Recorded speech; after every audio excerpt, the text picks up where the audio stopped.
In this video, I'm going to be painting up the British Napoleonic army for Waterloo epic battles. To go up against the French that I painted earlier, I'm going to be picking a British force from the Quatre Bras battle. Specifically, the 3rd Division 5th Brigade led by Major General Colin Halkett, which comprised of 4 battalions. The back of the 100 Days book provides the exact names for those battalions.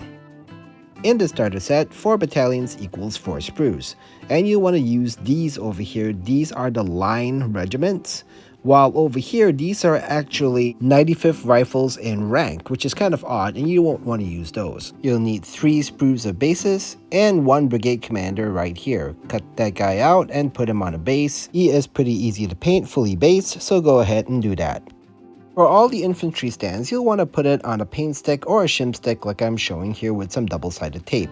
You'll want to put all the figures from one sprue on one stick, and you'll want to stagger them like this so that you can paint the sides of the corner models. I put all 8 stands for 1 battalion on each stick, so you're going to have 4 sticks total. For this project, I'm going to go old school. I'm going to follow this painting guide, and I'm going to actually use acrylic paints and follow up by washes. No speed paints to be found anywhere in this video. The first thing I'm going to do is prime everything white. You can do this with an aerosol can or an airbrush. Just try to cover as much as you can.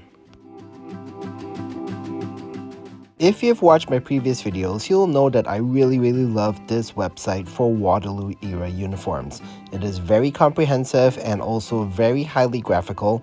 I use this almost exclusively for all the uniform paint schemes in my videos. The first acrylic paint that I'm going to use is Pure Red from Army Painter. This I'm going to be painting on all the tunics of the British troops, giving them that signature and recognizable look of the most fearsome fighting force of the Napoleonic era. One of the advantages of mounting everything on a paint stick is, besides being able to hold it easier, is that you can actually paint everything all the way down the line in the same color and really speed up your painting process. Note here that on the rear of the models, you only need to paint the turnbacks at the bottom of the tunics and then the sleeves in between the backpacks and the arms of the corner models. For the command stand, note that the 2 flag bearers and the unit leader do not have backpacks, so you'll want to paint the entire back of their tunics red. Also note, when you get to the drummer model, you'll want to leave this white. The reason is all these units have unique colors for the musicians, and I'll be covering that in a later stage. Now when you get to the brigade commander, you'll want to paint his tunic red as well. For the next major color, I'm going to be using uniform gray acrylic paint, and these go on all the pants of the infantrymen. You will notice that the first 2 colors that I used, red and gray, have the most amount of area coverage. I always start with the colors that encompass the most area first, and then I work my way down to the smaller areas and the lesser colors later. This technique is particularly important if you're going to be using mainly acrylic base coats like I'm using in this paint tutorial, followed by washes. When I apply color onto the larger areas, I'm not careful about overshooting into other areas because I will just be painting over them with the other colors later. Besides the pants, you'll also want to paint the bedrolls on top of the backpacks with the same uniform gray color. One thing to note when you're painting these bedrolls is that you'll want to get the areas between the shoulders with the gray as well. Those are easy to miss. Next, you'll want to switch to a silver acrylic color. In this case, I'm going to be using Plate Mail from Army Painter, and I paint all the fronts of the muskets with this color. Be sure to paint the back of the bayonets as well. The silver on the muskets are another large area, which is why I'm laying down this color early on. On the command stand, you'll want to paint the commanding officer's sword and the sergeant's spontoon with this silver color as well. For Brigade Commander Halkett, you want to paint his sword scabbard in the silver. The next major color is leather brown, and this is going to go on the stocks of all the muskets. Note that the majority of these stocks are visible from the rear of the infantrymen, so that's where you're going to be painting. The front is actually going to be predominantly silver for the barrel and the bayonet of the musket. On the command stand, you'll want to paint the shaft of the spontoon and the 2 flagpoles with this brown color. On the front of the infantryman, this area of the stock is going to be painted brown. It's a very small area, and you should be able to dab some brown on it and just continuously go down the line that way. Another area that gets brown is going to be the drumsticks for the drummer, as well as the top surface of his drum. While I was already working on the brown, I decided to make the Major General's horse brown also. The areas that I leave unpainted are the mane and the tail, and also the saddle cloth that is around the legs of the rider. I move on to the fleshy areas of the model, and for this I'm going to be using Barbarian Skin acrylic paint and applying it with a slightly smaller brush onto the faces of all the infantrymen and also onto their hands. Now these are fairly small models with some variation between where the hands are located between each figure, so you'll want to carefully examine each model as you're painting so you do not miss any hands. And when you move to the rear of the models, there are even fewer hands to paint. You'll just have to locate those, and like I'm showing here, you just kind of pick them off with the barbarian flesh. For the brigade commander, you only need to paint his face in this barbarian flesh color. He wears white gloves, so we'll leave those unpainted. Still focusing on the larger areas, I'm going to start painting the uniforms of the musicians, starting with the Cambridgeshire Regiment of Foot. For this, I'm going to be using demonic yellow acrylic paint and painting the tunic of the musician in this yellow color.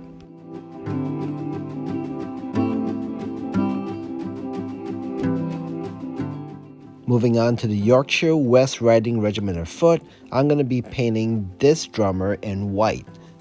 And for this, I'm just going to be using matte white acrylic paint and applying it onto the tunic of the drummer. When I was priming these models, there was still a little bit of peek through of the plastic underneath, which is why an extra coat of white doesn't hurt. For the 73rd Highland Regiment of Foot, its musician is going to get a medium green tunic. So for this, I'm going to be using Goblin Green by Army Painter and applying it onto this musician's tunic. For the 69th Lincolnshire Regiment, its musician gets a very light green.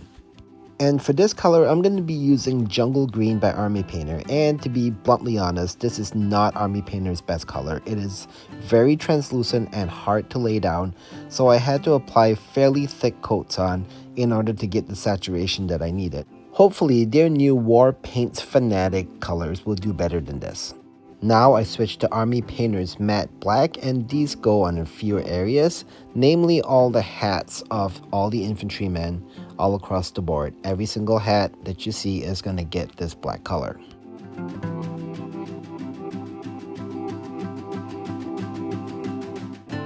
Be sure to paint the back of the hats black as well.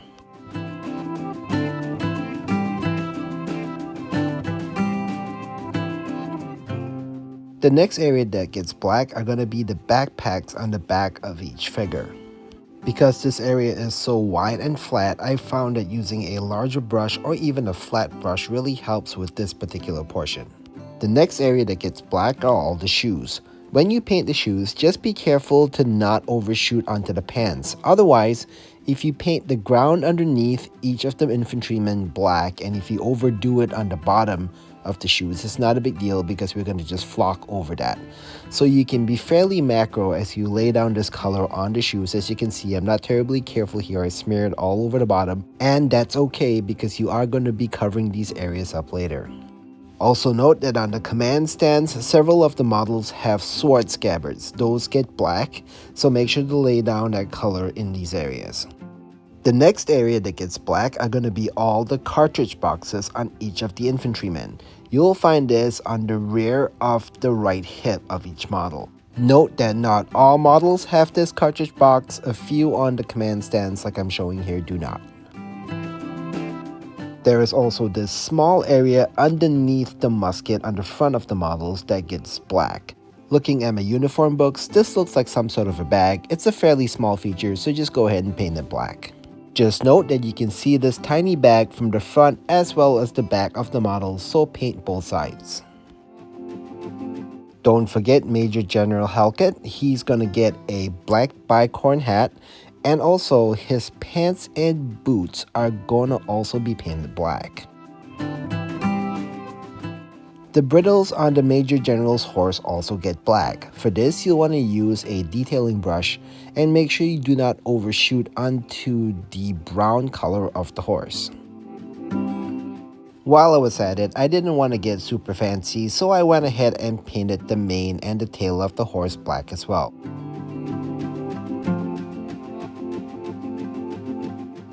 I'm beginning to get into the smaller areas of the models. I'm going to be using weapon bronze acrylic paint and applying it onto the side surfaces of all the drums. Really, these are the only areas that are going to be getting bronze. Next, I'm going to switch to matte white acrylic paint, and I'm going to be applying this into one area that I think a lot of Napoleonic modelers really frown upon, which are the cross straps. But don't worry about it. I'm going to show you a very simple tip on how to do this quickly yet well. So as you can see here, I'm applying the white onto the straps, but I'm not terribly careful. Even if I overshoot a little bit on the sides and so on, you can see that I am trying to apply it as carefully as I can, but I'm also fairly quick with it, because even though there's a little bit of overflow into the other areas, later on when I apply washes, a lot of this actually will blend away. As you move on to the cords on all the hats, you'll want to be slightly more careful. Use the thinnest brush that you can and then carefully apply it onto just the 3D shapes of where the cords are going to go. The same thing goes for the plumes that you will find on the left of most of the hats. You want to paint that with a smaller brush as well, just so you don't overshoot onto the musket or onto the black of the hats themselves. As you get to the musician models, you'll also want to paint the cross straps on those in white. And on the backs of the two flag bearers, there are going to be two cross hatches that you'll want to paint white as well. Also note that there are going to be sashes on the waist of 3 of the command models that you want to paint white across. For the brigade commander, his pair of gloves and the sash that goes around his waist are going to get white. I next switched to deep blue acrylic paint, and I put this color only in one area, on the saddle cloth of the brigade commander. Once the blue dries, go back to white and apply a white border around the saddle cloth. We're almost done with the base colors. The last color I'm going to put down is greedy gold acrylic paint. And this is going to go on the tops of all the flagpoles right here. And for the commander's buttons, I just apply a streak of gold down both rows instead of each button, and you'll see why later. I next put a dab of gold onto the plates of each of the hats. The only 2 models that do not have plates are one of the flag bearers and the sergeant. For all the unit leaders, the cords on their hats are going to be gold, so put greedy gold on those cords as well. For the Major General, the hilt of his sword gets gold, and also the base of his scabbard gets gold as well. I run 2 gold streaks down his row of buttons. I paint his shoulder epaulettes gold, and then I also apply gold onto this tiny feature on his bicorn hat. Now this is where the magic happens. You'll want to get dark tone from Army Painter and mix it 50-50 with water to make a nice runny mixture like this. The Warlord Games painting guide prescribes quick shade, which I'm showing here. Yes, I do have it, but honestly I don't like it. Instead, I use this watered down wash, which I apply very liberally and freely onto all the models, which very quickly shades the models, adds depth and shadow without any coffee staining or darkening the models too much. Since it's watered down 50-50, it actually lays down very easily on everything and doesn't overdo the shading. Also, another part which makes this better than quick shade is it actually dries to a matte finish. It is not sticky, and it dries in just a matter of minutes instead of 1 or 2 days, which is the case with the quick shade. Once this wash dries, it will cover up all the imperfections in your painting, and also like the streaks that I put between the buttons and so on, it covers all of that, and also on the cross straps, it will make them look nice, crisp, and defined. Next, I move on to regiment-specific colors. Starting with the Cambridgeshire Regiment, I'm going to be applying yellow onto all the cuffs, collars, and epaulettes of all these models. I go back to demonic yellow, which is the same color that I use for the musician's tunic, and with a detailing brush, I start with all the cuffs. I apply this color onto all the cuffs all the way down the line, and then after that I go back and start working on all the collars. After I'm done with the collars, I go back and apply it onto all the epaulettes on the shoulders. When you're picking out the cuffs on the rear of the model, you're gonna have to eyeball where the hands were. That's where you'll want to place these yellow markings. It should be noted that the epaulettes for the unit commander as well as the flag bearers are going to be silver instead of yellow. Be sure to note that for these models. Next come the Yorkshire West Riding Regiment of Foot, and this unit has the simplest markings. The musician is already painted white right here, and then all the rest of the models have red cuffs and red collars. You're basically done. The only thing to note is the unit commander and the flag bearers get silver epaulettes, so paint those with silver.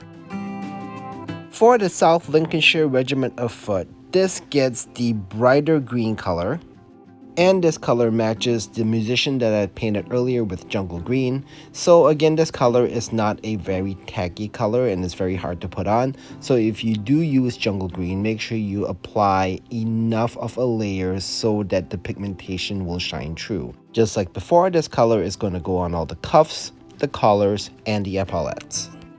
Note that the unit commander and the flag bearer this time actually have gold epaulettes, so paint those with the greedy gold acrylic paint I had used earlier. For the 73rd Highland Regiment of Foot, it's going to get the darker green, and for this I'm going to be using goblin green that I used for the musician earlier on in the tutorial. As before, this color is going to go on the cuffs, collars, and epaulettes of most of the figures in this battalion.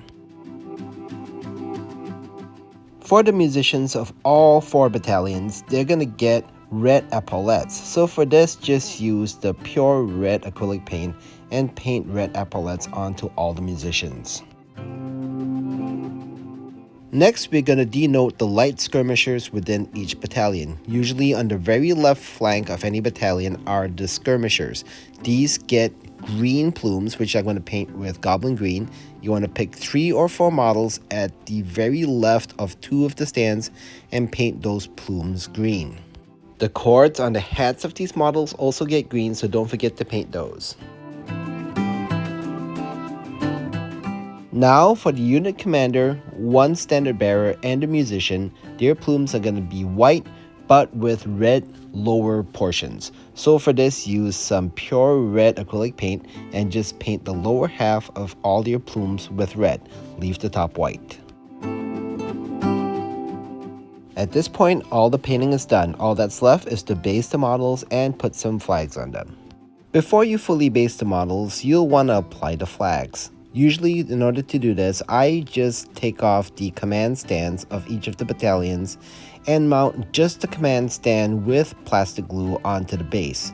So this allows you to easily manipulate the model and also keeps the flag post clear.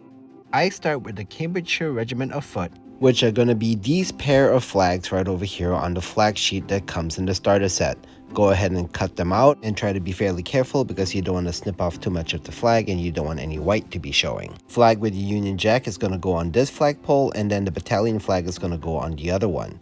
First, the Union Jack flag, go ahead and fold it in half. Then using Elmer's glue or some dollar store knockoff, go ahead and apply it onto the flag, just one side of it with an old brush. Then carefully apply it onto the flagpole and then squeeze both sides of the flag together so it adheres. While it's wet, you can actually shape the flag to make it look like it's fluttering in the wind. Repeat this process for the regimental flag on the other flagpole.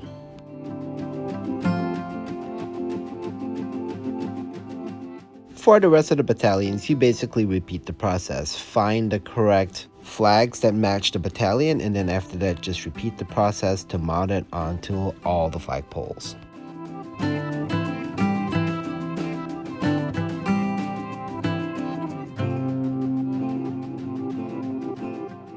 Once all the flags are mounted, you can remove all the rest of the models from their paint sticks. You want to keep all of the same stands from the same battalion together. And then after that, you want to start with the light infantry first right here. You want to place both of them on the same base so that after their base, both the ones with the green plumes on the left are going to show up on the extreme left flank of this stand.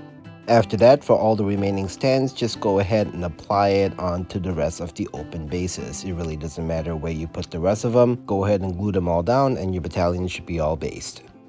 To finish your basing, use a flocking material like this battlefield grass from Army Painter and some Elmer's glue. Apply the Elmer's glue very carefully onto the top of the base like this. You'll need an old brush, and then just working in between the models like this. And then also be sure to get these spots in between each of the individual figures. Once the top of the base has glue on it, go ahead and dunk it into the tub and make sure that the flocking gets all over the top of the base, especially in between the two rank and files. And then you can use a different brush to just brush off any excess that got onto the legs like this. The brigade commander is flocked in the same way, much easier because the base is pretty wide open. At this point, you're all set. Protect your work with 1 or 2 coats of matte clear varnish to seal everything in. Here is the completed Cambridgeshire Regiment of Foot, the 1st Yorkshire West Riding Regiment of Foot, the South Lincolnshire Regiment of Foot, and the Highland Regiment of Foot.